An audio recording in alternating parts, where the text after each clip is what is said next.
कांग्रेस शहर अध्यक्ष बबलू शेखावत ने महापालिका की चुनाव प्रारूप मतदाता सूची को लेकर बड़ा आरोप करते हुए आरोप लगाया कि जिन भागों में कांग्रेस पार्टी के अधिक वोटर्स हैं, ऐसी जगहों पर प्रभाग निहाय 2500 से 3500 वोटर्स के नाम कृत्रिम रूप से दूसरे प्रभागों में डाले गए हैं। शेखावत ने पत्रकार परिषद को संबोधित करते हुए कुछ प्रभागों के उदाहरण भी दिए। उन्होंने कहा कि मनपा चुनाव विभाग के पास दर्ज किया गया है, आगे कोर्ट में जाने के लिए भी पार्टी तैयार है।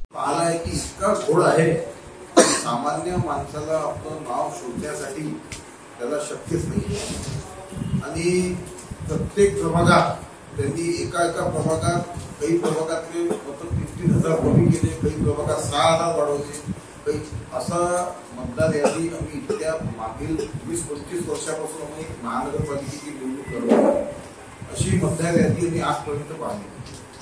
का घोड आणि इतका लागून ते म्हणतात की ज्या मतदाराचे नाव मतदार यादीमध्ये नाही त्यांनी ऑब्जेक्शन दाखल करावे, तर त्याला माहीतच नाही की कुठे मतदार आपलं नाव आहे की नाही, कुठून शोधणार आहे, इतका घोड करून ठेवला आहे। प्रेस वार्ता में एडवोकेट दिलीप एड़तकर, पूर्व महापौर विलास इंगोले, पूर्व महापौर मिलिंद चिमोटे, किशोर बोरकर, समीर जवंजाल, जयश्री वानखड़े आदि भी मौजूद थे। शेखावत ने बताया कि प्रभाग क्रमांक 1 के हजारों वोटर्स प्रभाग क्रमांक 7 में डाले गए हैं। प्रभाग 8 में लगभग 3500 वोट प्रभाग 11 में और प्रभाग 7 में डालने का आरोप कांग्रेस शहर अध्यक्ष ने किया।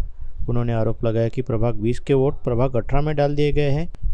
कांग्रेस नेता शेखावत ने आरोप लगाया कि जनता में प्रचंड रोष देखते हुए सत्ताधारी बीजेपी और महायुति ने चुनाव प्रक्रिया में हस्तक्षेप कर बड़े प्रमाण में फेरफार किए हैं। बबलू शेखावत ने सभी 22 प्रभागों की वोटर लिस्ट को तत्काल पुनरावलोकन और स्वतंत्र जांच की मांग करते हुए हटाए गए वोटर्स मूल प्रभाग में समाहित करने एवं प्रभाग की सीमा के बाहर के अनजान वोटर्स के नाम निकाल देने की मांग बुलंद की। उन्होंने जन आंदोलन और कानूनी लड़ाई की चेतावनी मनपा और चुनाव विभाग को दी है।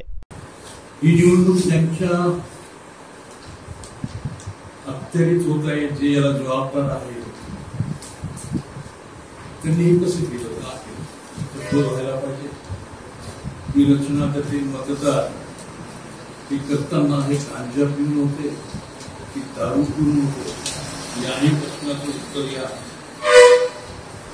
निवडणुकीपूर्वी मिळायला पाहिजे, कारण जबाबदारी त्यांची चुका प्रशासन करेल, चुका निवडणूक प्रशासन करेल आणि दुरुस्तीसाठी मतदारांना जर बैठक घडणार असतील तर ते अत्यंत चुकीचं आहे।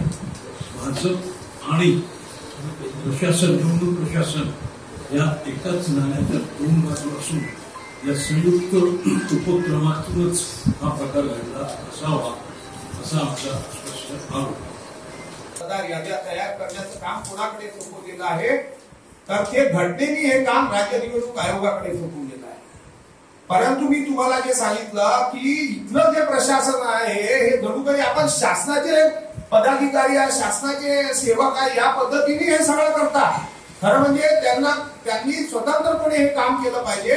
आयुक्त हा शासनाचा आहे, परंतु इथे आयुक्त हा चीफ इलेक्शन ऑफिसर आहे आणि याचं पावित्र्य राखल्या गेलं पाहिजे। या दृष्टिकोनातून हे संबंध अधिकार जर घटनेने इलेक्शन कमिशनकडे दिलेले आहे, मतदार सूची तयार करण्याचे अधिकार जर त्यांच्याकडे आहे आणि जर त्याच्यामध्ये एवढ्या मोठ्या प्रमाणावर धांदली होते आहे, तर आमचं स्पष्ट मत आहे की हा घटनेचा आव्हान आहे, घटनेच्या विरोधी केलेली कारवाई आहे आणि म्हणून याची ताबडतोब दुरुस्ती प्रशासनाने केली पाहिजे। मतदारांचा हा याच वेळेला दिसून आला म्हणून आम्हाला कुठेतरी शंका यायला लागली। म्हणजे जितके 22 प्रभाग आहे याच्यापैकी एकाही प्रभागाची यादी, मतदार यादी जी प्रारूप ज्या मतदार यादीचं प्रसिद्ध केल्या गेलं ते नीट आहे नाही। सगळ्याच ठिकाणी किशोर भाऊ हे बदल झालेला आहे। आधी पण मतदार याद्या प्रसिद्ध व्हायच्या, पण 100 मतं, 200 मतं, जास्तीत जास्त 500 मतं इकडच्या प्रभागात किंवा त्या प्रभागात उलटफेर व्हायची। पण यावेळेला हजारोंना संख्या आहे। अंबापेठ प्रभागाचे 1,500 मतं जवाहरगेट बुधवारा प्रभागात आले, 5-5 हजार मतं सुतगिरणीमध्ये वाढले।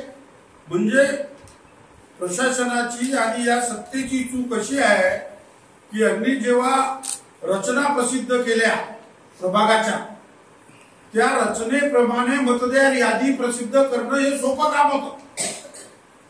परंतु या ज्यांच्याकडे हे काम दिलं गेलं महानगरपालिकेने, त्यांनी कशा पद्धतीने त्या मतदार याद्या प्रसिद्ध केल्या हे कळायला मार्ग नाही.